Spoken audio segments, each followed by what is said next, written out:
Well, hello again, everyone, and welcome to our latest webcast that we're bringing you from Travel Weekly as part of our Roadmap to Recovery series.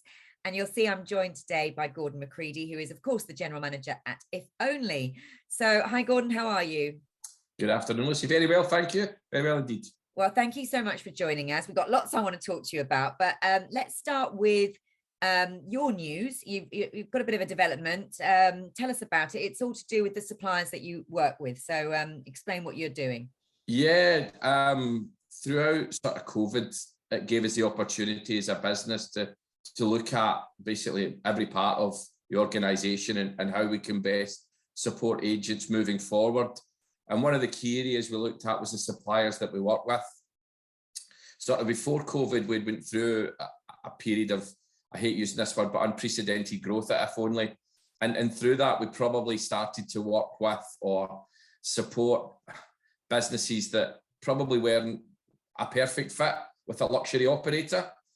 And what COVID shone a light on was that those relationships, when you really needed them, some of those suppliers weren't really there for us and weren't really offering the level of support and service that we as a luxury operator expect, but also crucially that our agents expect. I think the last few weeks have shown that we aren't out the woods as far as COVID's concerned. There will still be instances where we have issues around the world or in the UK. So what we've wanted to do is make sure that moving forward, we're working with partners that we feel fit with a luxury brand, but also crucially will give us the support when we need it. So what we've done is we've reduced our portfolio by about 20% initially. That's suppliers across the world that we work with. And again, just to make sure that we have the perfect fit for agents and their customers' demand and inquiries when they call. And this is hotels that you work with all across the world. It's not a particular destination. It's just... No. We looked at every destination that we sold. It wasn't just a case of we shone a certain spotlight on one area. It was across the world. As I say, some of it was just we hadn't done very much business, so we weren't a very big player for them when it came to COVID. But again, we wanted to make sure that it was all about scale, that we were putting volume into the partners that we felt supported us and supported our agents. Yeah. So yes, the destination that we sell, there's been a reduction of some form or another. As I say, just to make sure that moving into 22, we've got the right partnerships in place that we can look forward and start getting back to what we all do best, and that's selling holidays. Okay, and it has knock-on effects, doesn't it? Reducing your sort of your supplier partner, or the number of them, because you can. I guess you could. You talk through some of the benefits that we'll see because of that, and that's around securing exclusive deals and incentives and things like that. So talk us through what it will mean for you as a business, but also for the agent partners that you work with. Yeah, well, what it means for us as a business and for the agents as well, that we can use those relationships to all our benefits, as you mentioned, to secure tacticals and exclusive deals, not just always about price in the luxury sector, a lot of time about those added value benefits, so room upgrades, treatments, that type, meal plans, that type of thing. But also we want partners that want to support us and crucially want to support UK agents. So that will involve marketing support, so we can run campaigns and incentivize agents. We can run more farm trips so agents can go to these destinations and experience these hoteliers firsthand. So what we want is, again, a bit of a wish list that we want partners to buy into what we're trying to do at If Only and support agents in that way. The slight downside of that might be a hotel that we've booked possibly at some point, and an agent calls us for that same hotel, and that might not be a property that we work with moving forward. But what we've done in that case is, where we have dropped content, we've made sure that we've got a viable alternative to that we can then sell in the benefits of being a preferred partner of If Only. So say maybe called us for a 4-star property somewhere, we'll offer them a higher standard property or an entry 5-star, but with some sort of exclusive or tactical. So they'll get better than like for like. Yeah, they'll get better than like for like. That's exactly it. So okay, and just before we move on from this, I mean, the reason that you had so many suppliers, and I'm sure you weren't alone, a lot of operators will have done this, was it because you just wanted to offer so much choice? And has the customer changed then? Now it's all I guess what we've been through, that it's actually about service and reliability, and those things have become more important than having this huge range. Yeah, 100%. As I say, at the time when we sort of took over running the business, it was about growth. And it probably grew, if you can ever grow too quickly. We were taking partners in that we maybe weren't vetting as closely as we would have done in the past.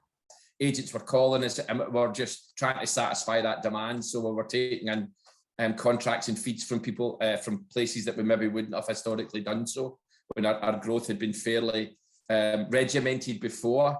So yeah, and as I said, COVID shone a bit of a spotlight on that, but for us as well as a business, we want to sort of elevate the If Only brand to be a true luxury operator, true sense of the word. And kind of that period of growth that we'd seen, agents were starting to get a little bit confused as to what we were and what we stood for. You say, well, you're a luxury operator, but I can buy this from you, but I would buy that from a non-luxury operator. So when you try to sort of please everyone, sometimes it has a bit of a negative effect. So as I said, you look to all that, but certainly what we've seen through COVID and moving forward is that service. Customers and agents are far more aware of where they're putting their customer, and they want to make sure that it's not only the right product for them at the right price, but also things like sustainability is now coming into it. And crucially, that piece around peace of mind, that if something's wrong and that customer has to cancel, amend, whatever, they're not going to have a big fight on their hands to either do that or get their cash back. So we want to make sure the partners that we work with are supportive of the market that we're going to be in for the foreseeable future, really. And I mean, this might be a silly question, but the more people narrow down to work with just a few really good suppliers who have been very supportive through the last period, is there a danger that everyone is, you know, putting their clients into the same places, or have you got a lot in your portfolio that is exclusive to If Only, or do you see what I mean? Because obviously I see what you mean. Everyone is concentrating. There's not so much exclusive to If Only. I don't think there's many hoteliers operators out there that have exclusivity with any ground supplier anymore. But yeah, it's more focused. There's new 5-star product coming on all the time, so we want to do it. And there's always a bit of an appetite to keeping up with the Joneses, to be the first person that goes to this amazing hotel, and your Instagram pictures look phenomenal and all that. So we want to make sure that we're keeping the product fresh, that we're bringing in these new properties as they come online, whether that be in the Indian Ocean or Arabia or Asia. As I say, there's new 5-star coming on all the time. And we've added to our portfolio. What we've found is that we're seeing a bigger increase in multi-generational trips. So people are looking for bigger properties.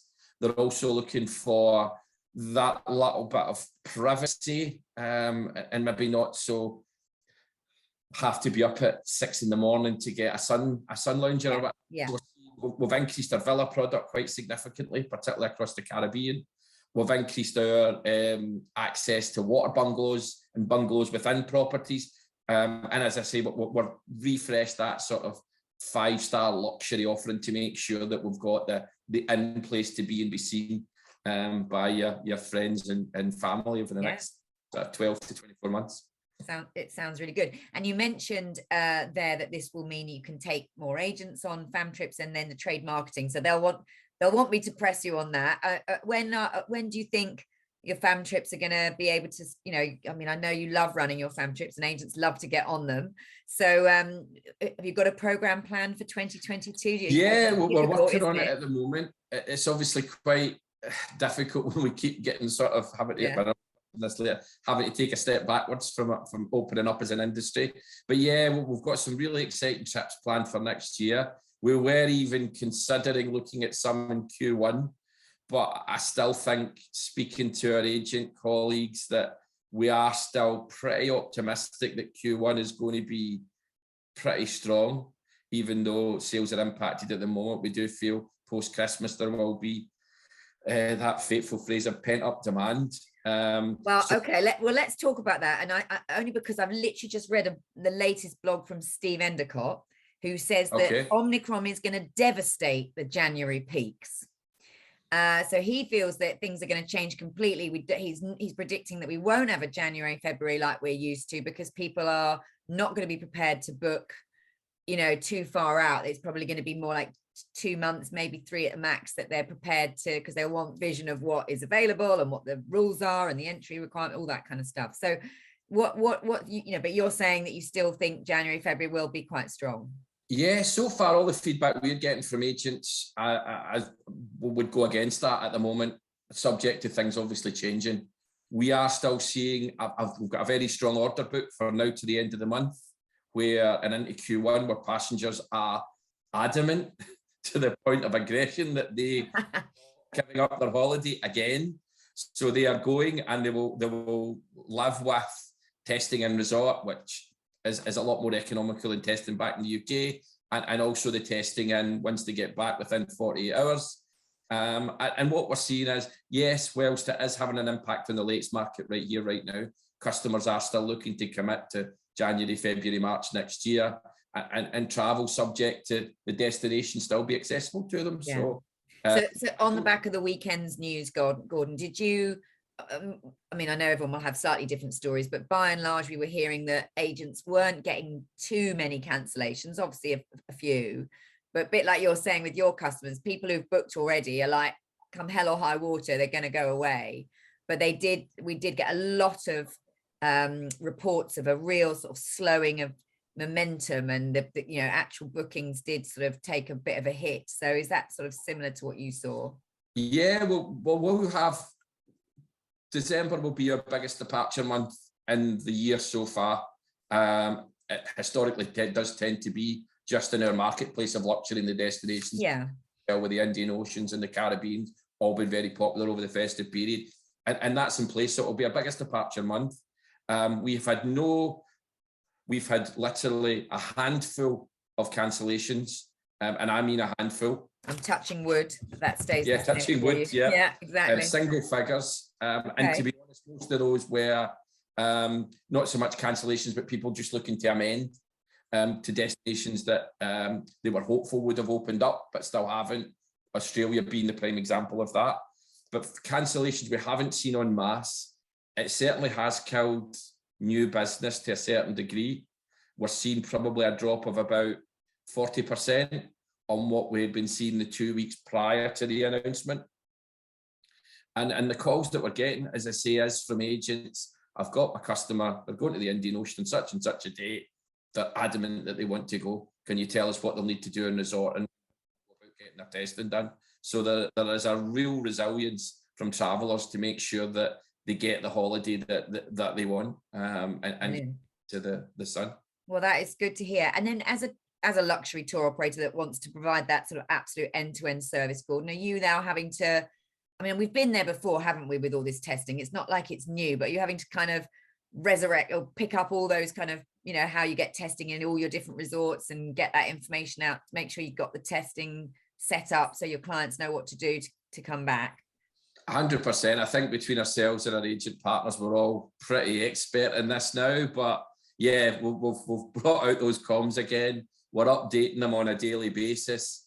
To be fair, most resorts hadn't really mothballed at all. They had the testing centres in place because other markets were still insisting on pre-departure tests and that stuff. So there's plenty of capacity overseas. What we're finding is a lot of customers are asking to book tests on arrival back to the UK. So whether that's Heathrow, Gatwick or Glasgow, when they arrive at the airport, the on-site testing, they're trying to get those done as soon as they come in so they can then travel home, hopefully get the results the next morning, be negative and carry about their lives as they would normally. Okay, and they're asking you to book that. Okay. They're asking us for that info, yeah. That's quite an expensive way of doing it, isn't it? To be tested at the airport, But you're saying that in your sector that the money is less important, I guess, than being able to be released. Yeah, listen, the average booking values that we see, customers, whilst they are still always looking to make sure they maximise their spend and get the most out of it, they're seeing an extra couple of £100 for a test once they get back for the family, or as I say, you're getting them overseas for 20-30 euros. Well, you just said it's much more economical, isn't it, overseas than the cost you could here. So if you're saving, I guess there. I mean, testing, it seems it's probably what we're going to have to live with. Let's hope we haven't got both these tests that we've got to do for much longer, but people do seem to be resigned to it now and understanding that that kind of is what you got to do to travel. And it's just the complexity and the reassurance that I guess you as a tour operator need to, to get on top of, to make sure customers feel confident. Yeah, 100%. We do. Obviously, we've got the agent liaison with the customer, so we're sort of giving the agent the information, and there is quite a marked difference between customers who have travelled in the last sort of 6 to 9 months to people who have maybe this is the big holiday to get away for Christmas and New Year at Sandy Lane. It's that fear of the unknown. So what do I need to do? And once you start, the agent starts sort of talking them through it and explaining that it's fairly simple once you start the process, and we'll have your in-resort test booked, book your test at Heathrow when you get back, you go home, you'll get text the next day, and as I say, you can go and about your business. So I think it's just that fear of the unknown, but when agents talk their customers through it, I think they really get it. And again, as you said, I think testing is going to be with us for a long time to come, particularly for air travel. So I think it's another reason why we will see a bit of a resurgence in the high street, and that access to travel agents, just because of that little bit of extra hand-holding and security that you get by booking through a travel agent who can talk you through it. Whereas if you go online and do it, it is quite. I travelled a couple of times in the summer, and both my wife and I, who work in travel, the first time it's what do we do? How do you go here? And we're scrambling about trying to find the info. So I think once customers realise that agents are the experts, as they always have been, then it'll help boost sales. Yeah, I mean, and that's obviously great for you being trade. It all helps. Yeah, that's great. And when you say a resurgence of the high street, do you think it will be short-lived, Gordon? Because that's the thing, isn't it? I mean, we've got to jump on it now because absolutely customers really do need that hand-holding as you describe it. But do you think that's going to be here to stay? Do you think because very quickly they can forget and go, oh, I'll just try and do it myself and get 20 quid off? I think like for us, when we get a new agent that calls us for a holiday, the ball's in our court. It really then depends on how you service that call, how you then are perceived to add value. And I think good agents will always do that. So if they can show their customer that there is a benefit from booking with them, then I think people will come back. I think there's a lot of loyalty if you do offer good service than not. If you're just selling a commodity at a price point, then there isn't really any loyalty there. And do you think you've been picking up new customers in this period? Like obviously via agents who perhaps picked up new customers, but on your books, so you've got people that haven't travelled with you before that are now going, actually, I'd like to book with a trusted travel agent, with a reputable, tour operator that would just mean I feel a bit safer. Yeah, well, we don't track the customer bit because that's obviously the relationship that the agent has, but certainly from an agent perspective, we track new business all the time, and we'll look at have people booked with us in the last 12, 24, 36 months. And we are definitely seeing new agents bringing, we assume, new customers, and that's really grown. We've seen quite a sort of change in our top customers. We are seeing, so at the moment, more business coming through from home workers, who I think probably the reason for that is it hasn't been as big a disruption to them. Sort of they've worked from home and that's how they run their businesses. So where a travel agent on the high street having to maybe operate an appointment only system or having staff furloughed and that type of, it's been a bit more challenging for them to reopen and re-engage, whereas home workers have sort of had that right through. But I think it's like everything. Good travel agents will be successful. So good business coming from Miles at Miles Morgan, from Amanda at Designer. So good travel agents are good travel agents, and they'll get business even in times when it's tough because good service and they care about their customers. Yeah. Let's just talk about, though, I mean, every booking, though, needs so much more attention, doesn't it? Like, because there's lots to go through. So it's more work for the agent. And, so I guess, in terms of how quickly they make a booking, that's much longer and all the rest of it. So what are the pressures on your team as well? You've got people out on the road. I don't know if you're fully back up to speed now and getting people out and about, and the pressures on the agents in this new world, because as I say, it might be double the length of time just to make one booking, which obviously just sort of reduces productivity, doesn't it? So what are the pressures? Yeah. How do you cope with that? We are back up to full speed. When furlough ended, not that we had many people in furlough towards the end of the scheme. Again, I think it's been well documented that businesses like ours struggled really with furlough. It didn't really fit our model because we constantly had that ebb and flow of change. But everyone's back in. Guys are back out on the road visiting agents, yes, on a slightly reduced number of visits than they would normally have. Again, we're aware that not all agents are fully operational yet, and a lot are operating by appointment. But yeah, we have had some challenges we call wait times because of that. That the time customers are looking for numerous options, and we've still got quite a lot of bookings that were moved to new dates that they weren't to move again, or they were on refund credit notes that they now feel confident enough to rebook. So it does give you issues. But what we've again used COVID as the opportunity to look at how we can improve our processes. We've invested quite a lot of cash, 6-figure sum in a new reservation system that we're implementing at the moment. We've got some new technology that we'll be bringing online within the call centre. We're also going to launch a bookable website next year to help agents with those simpler luxury bookings. Are there any simple luxury bookings? Well, yes and no. If you're looking to go to Barbados for 7 nights, one flight, one accommodation and fly back, then those are quite simple. It could be transacted online. Yeah.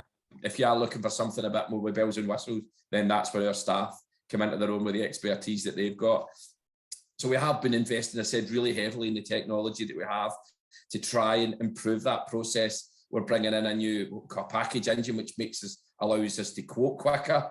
We're bringing in some functionality, a fare system that lets us bring the fares out the GDS and drop the PNR into the booking. So we have been trying to use the time to ensure that we're in as best a shape as we can to make sure that and they all sound very technical things, but actually when they all add up, they're going to make a big difference, aren't they, to the agent partners that you work with in terms of the speed in which they can get the booking made, and so get access to the information that they need. So it's all really important stuff to help you serve your partners better.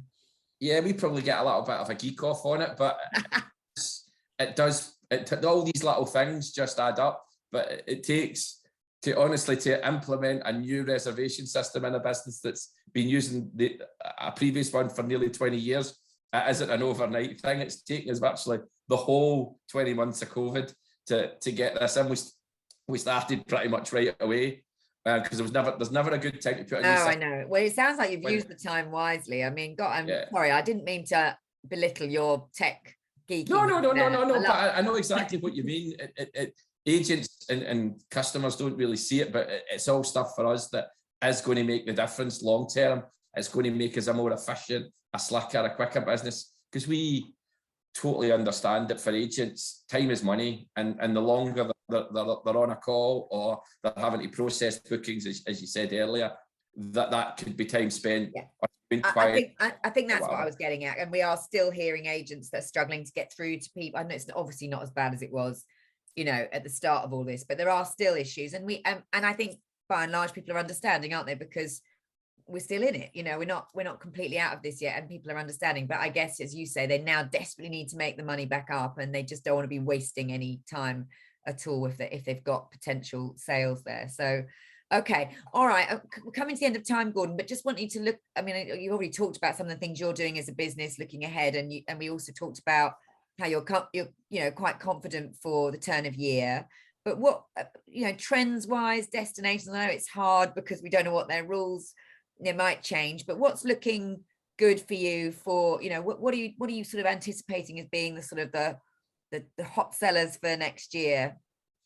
From our point of view, Caribbean has continued to perform throughout. As I mentioned earlier, we're seeing a big upturn in villa demand as part of our new group buying power. We've now got access to a much superior offering on the ground in Barbados and Antigua that we had previously, where we'll meet and greet from the steps of the aircraft right through to the lobby of the reception. So again, that just adds extra value from a luxury end. So we see Caribbean being really strong. Dubai has really come back sort of September onwards. Again, obviously you get Expo and the cricket's been there and the rugby sevens, but generally just that high standard of accommodation and cleanliness, for lack of a better word, that sort of safe environment. Customers we just can't keep up with demand for Dubai at the moment. Right. For us, Indian Ocean is always a real strong seller. Maldives, they're our biggest selling destination and has been for 2 decades now. And again, customers looking for that little bit more of an idyllic destination, a little bit more privacy, whether it's a water bungalow or a bungalow. So looking for that sort of get away from it all. It's been a tough 20 months and we just want to go in a fantastic place and eat amazing food and look at spectacular scenery. Yeah. The other side of that, we are seeing a big, even though the destinations aren't fully operational yet, we are seeing inquiries really start to ramp up for those more bespoke, tailor-made trips. So again, that sort of bucket list. So I want to go to Asia, but I want to do 4 countries and I want to see this and I want to see that. Or I want to go to Polynesia and I want to spend time on this island and then go here and go there. For those real once in a lifetime, I want to experience it. We're seeing a big increase in that. And that's for presumably a bit further ahead, but they're inquiring now. They tend to be a bit further down the line and looking to commit. We're even taking bookings for 23 and 24. Wow. But I would agree with Steve that the book to travel window has certainly contracted even in our space, but that's been ongoing for the last 18 months. That isn't a new thing. We're looking to book now to travel in 6, 8, 12 weeks. And you guys have to respond just by offering more and more flexibility, which I know is hard, but I don't think we're going to move back from that now. You've had to become more flexible, and I guess customers are just going to expect that now, aren't they? Yeah, and even that is customers coming in with some very sexy budgets. It's not just a case of I'm looking for a deal and I want to go in 6 weeks. It's I've got a hell of a lot to spend and I want to... You've just given me my headline now, by the way, Gordon. Have I? Sorry. Yeah, I love that. You know, customers have got sexy budgets. We don't use the word sexy much in Travel Weekly, so we should more. Well, yeah, I use it that much, and I'll spend most of my time in HR. But so yeah, but it's not just a case of people coming in with sort of quite modest, modest amounts. Yeah, it's some real big spending, and they want to travel and they want to go front end aircraft, best suite, and I want it now, and I want to go these dates. So yes. So as long as we don't have too many more restrictions. I mean, I guess last weekend and the weekend before were just, frustrating in the way the information was, conveyed to the industry. I know people have been very angry about that, but by and large, there is an underlying good demand there for the future. 100%. And listen, I hope for all our sakes that Steve's wrong and we don't have a terrible January and February, because I think that would just be a nightmare for everyone. I didn't think the government could mess up their communication around travel any worse than they had during the pandemic, when they always used to do it at sort of Thursday night, 7 o'clock on a Thursday night.